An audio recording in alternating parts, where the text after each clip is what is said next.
So this case analysis is entitled The Effects of CHED Memorandum Order Number 20 on the Students, Teachers, and in the Filipino Language Skills. So this has three parts. So the first one is the introduction and the background. The next one is the case analysis, problem discussion. And the last part is our proposed solutions.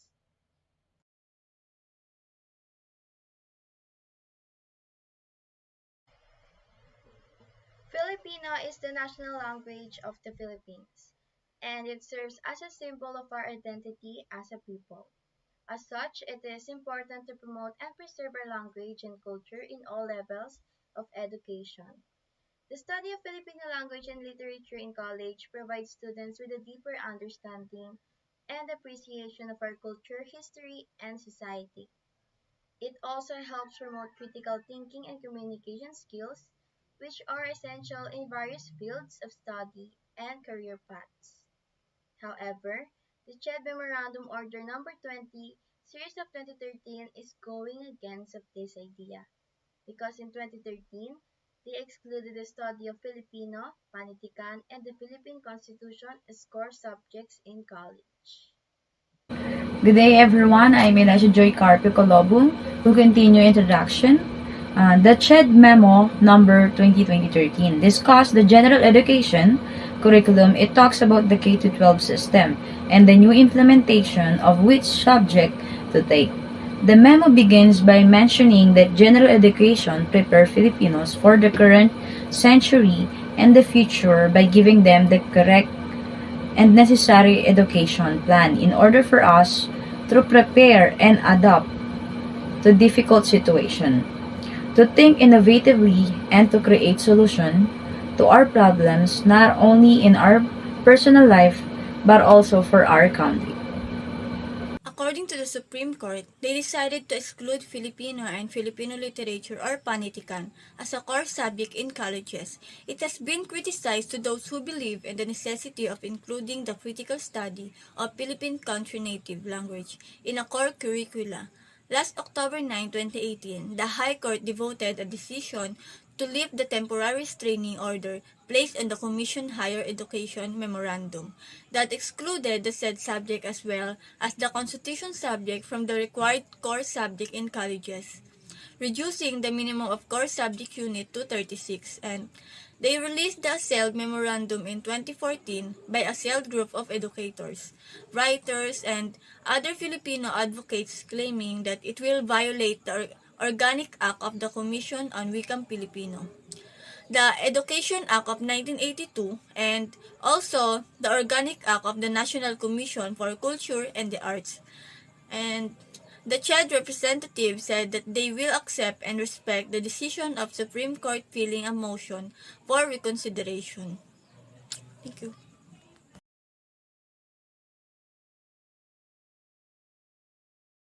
The history of Filipino language. So Tagalog was declared the official language by the first revolutionary constitution in the Philippines, which is the Constitution of Biak na Bato in 1897. In 1935, the official languages are English and Spanish. But after the study and deliberation, the National Language Institute chose Tagalog. Then President Manuel L. Quezon on December 30, 1937, proclaimed the selection of Tagalog language to be used as the basis for the evolution and adoption of the national language of the Philippines. There are more than 50 million speakers of Tagalog in the Philippines, mostly in the southern parts of Luzon, the archipelago's largest island. Other dialects spoken here in the Philippines include Cebuano, Ilocano, Waray-Waray, and Kapampangan. But the official language, Filipino, is based on Tagalog. There are also significant numbers of Tagalog-speaking communities in other countries, with the largest in the United States, where it ranks as the sixth most spoken language. So for this slide, these are the reasons why Filipino will not be recorded in college, according to Chairperson J. Prospero de Vera III. The first one is it will lessen the workload and expenses of college students. Then the next reason is for the college students to focus more on their career-oriented subjects. So CHED justifies the curricular changes by reasoning that the said subjects are already taught in the basic education curriculum.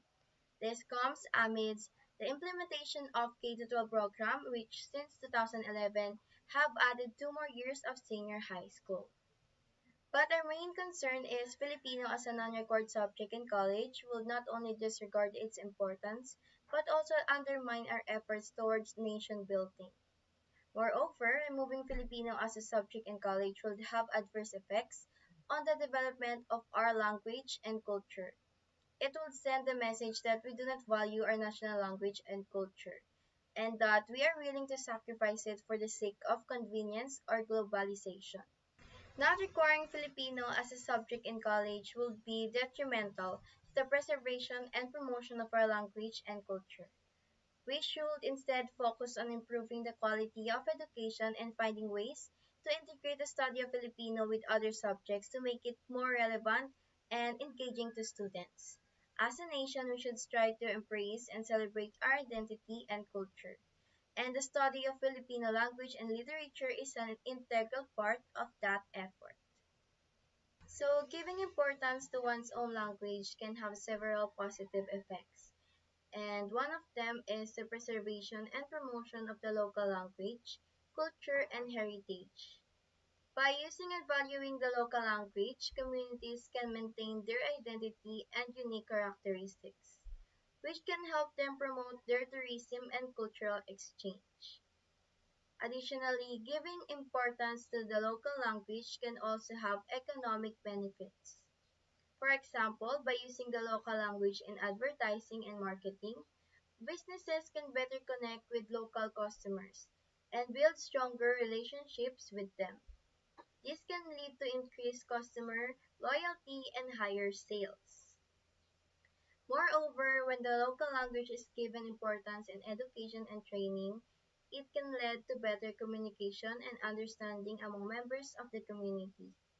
This can help improve collaboration and teamwork, leading to better business outcomes and economic growth. Furthermore, giving importance to the local language can also create employment opportunities for those who are fluent in it. For instance, businesses that operate in regions where the local language is dominant may require staff who are proficient in the language to serve as interpreters or translators, or to engage with local customers. So overall, giving importance to one's own language in the economy can have positive effects on cultural preservation, community identity, business success, and economic growth. It can also lead to more inclusive and diverse society where everyone's contributions are valued and respected. And now, we're going to tackle about why we have conducted this case analysis. First thing is that we have conducted this case analysis in order for us to identify what are the effects of CHED Memorandum Order number 20 to the students, teachers, and in the country. And the next one is to let the CHED reconsider and have analyzation of the effects of CMO number 20.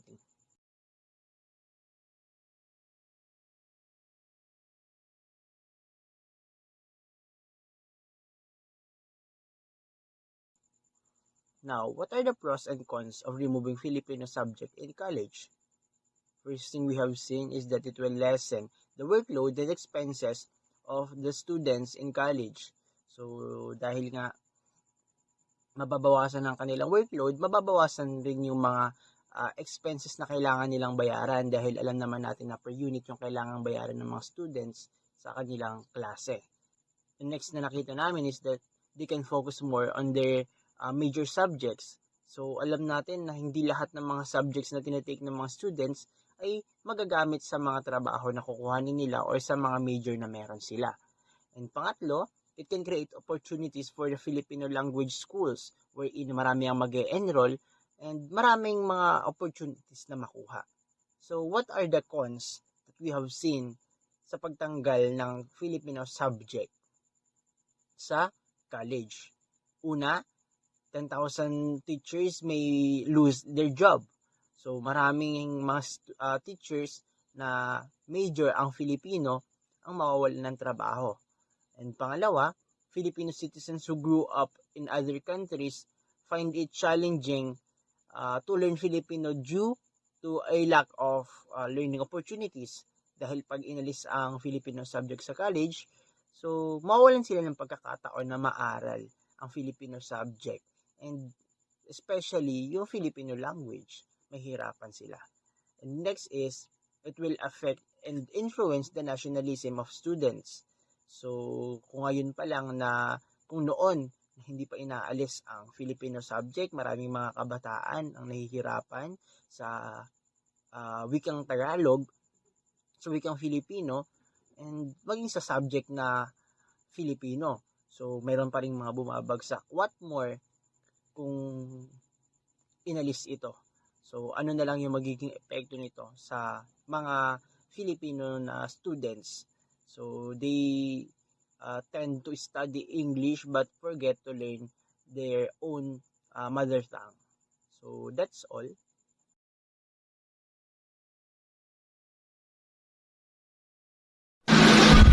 For our local discussion, good day everyone, my name is Joyce Chavez. So there has been some discussion about removing Filipino as a subject in college. Some people believe that this is not an important subject and that students will be better off without it. Other people believe that Filipino is an important part of our country's heritage and culture, and it should be taught in college so that students can learn about it. So, si Solicitor General Secalida ay isa sa mga pabor na tanggalin ang Filipino subject sa college. Kagaya nga ng sinabi niya sa kanyang statement na tama lang daw na tanggalin bilang college subject ang Filipino and Panitikan. Dahil kabilang na ito sa K-12 Basic Education Curriculum. And sinabi niya rin na mas may kapangyarihan din daw ang SHED na magdesisyon kung ano-anong mga subject ang mga mapapabilang sa general curriculum. So, si Solicitor General Secalida ay pabor sa pagtanggal ng Filipino subject sa mga college student. But syempre, kung may mga pabor, ay meron din hindi pabor. So, according to Professor Patrocinio Duñaparte, removing Filipino as a subject in the new GCE is not just a local issue. It is a moral issue that goes against the integrity of our race. He said it. It is not just a simple local issue, but it has something to do with the integrity of the Filipinos. He does not want to remove the Filipino subject because it is very immoral for the people who have sacrificed their lives just to have freedom. In terms of using and innovating our language, culture, and beliefs, it is a sign of disrespect if the Filipino will stop the learning about the Filipino's language and culture. There are still a lot of things Filipinos need to learn, even if they are already old. The knowledgeable is not enough. The SHED Memorandum ensures that the study of Filipino as a language by itself will cease. From the onset, this is the most unpatriotic action. The very idea of removing Filipino as a subject in the higher levels of academic learning is unconscionable, he said. The Departamento ng Filipino of DLSU held a consultative forum assembly of all Filipino departments to prepare for the expected meeting with the SHED. Various teachers and professors from UST, ADMU, and UP have already pledged their support to the activity. The main goal of the said activity was to form a consensus among teachers regarding the design of Filipino subject in college, as will be proposed to the SHED. The March 30 letter to the SHED includes some 300 teachers from various universities signed in protest against the removal of Filipino from the new curriculum. So that's their statement, but I disagree in Solicitor General Segalida's statement because the removal of Filipino courses from college is a big step back for Filipinos. As a student, how can we be globally competitive if our national language is not being given attention? Just because we are Filipino does not mean that we are fully knowledgeable about our language, because some of us are more fluent in English than in Filipino. Even the teachers who teach Filipino courses will be affected because they might lose their jobs along with the removal of the course from college. It's sad to think that those who grew up in the Philippines are the ones who don't care about the national language. So when it comes to the statement of Professor Patrocinio and David Michael, I agree because Filipino subject is very much needed for us to learn more about our national language. It also signifies a great symbol for the love of our culture and country. Filipino subject is a great material to learn. Filipino language will serve as a great way for us Filipinos to be united. And that's all, and on to the next reporter. Thank you.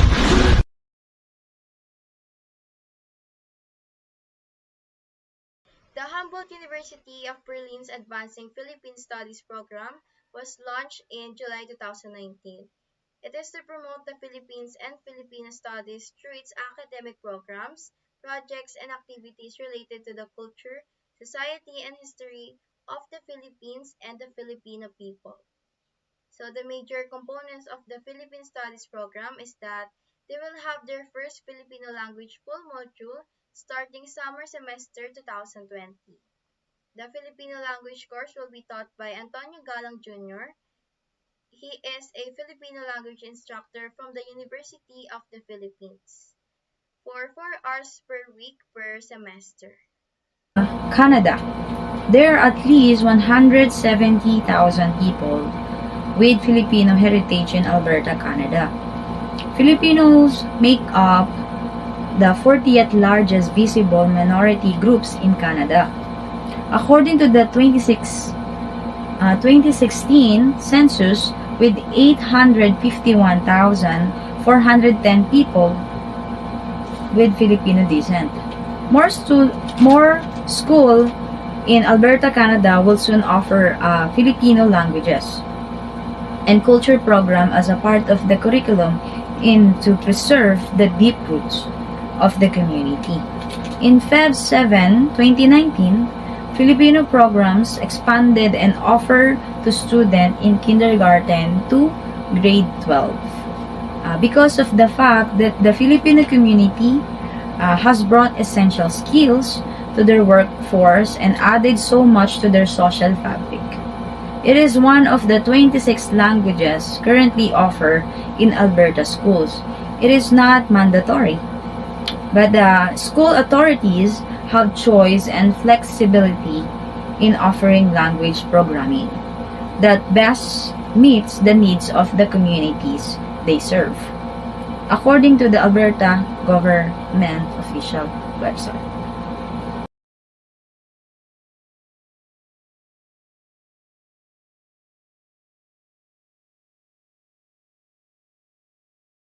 As the CHED implemented the non-requiring of Filipino subject in the tertiary level, they propose a solution which is the CHED will support the higher education institution that will pursue language innovation while providing scholarship and professional education assistance to affected Filipino and Panitikan teachers through the K-12 Transition Program Fund. And it was stated by the Commission on Higher Education Chair, J. Prospero de Vera Jr. As we conducted this case analysis, we found out that 10,000 teachers may lose their jobs, so we formulated our other solution aside from what they proposed, which is the CHED should offer a good job position in the government for the teachers that will be affected by this memorandum, such as seminar facilitator or trainer, curriculum developer, textbook writer or editor, consultant, school administrator, journalist, and etc.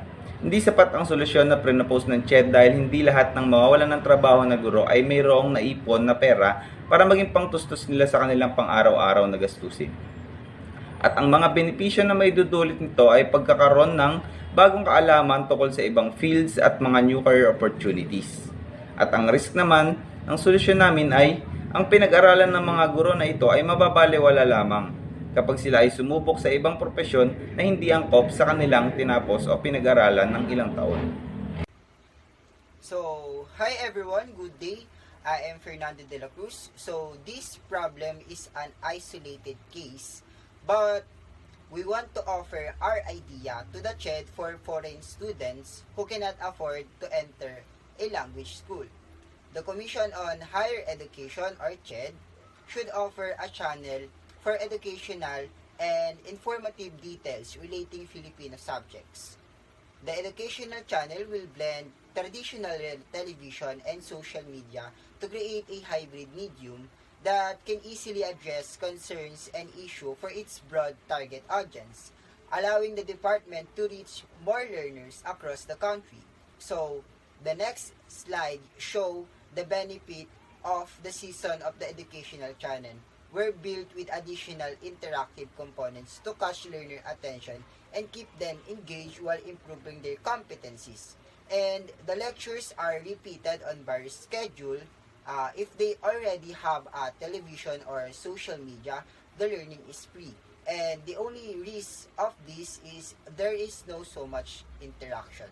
So that is all. Thank you. So this is our proposed solution for problem number 3. So the government can do several things to enrich the Filipino language. First, they should encourage the use of Filipino language in government communications and official documents. This can help increase the visibility and legitimacy of the language, as well as promote its use in various sectors of society. The second one is to promote the use of Filipino in education. This can involve increasing the number of schools that teach Filipino as the medium of instruction, providing scholarships to students who excel in Filipino, and developing teacher training programs that focus on Filipino language instructions.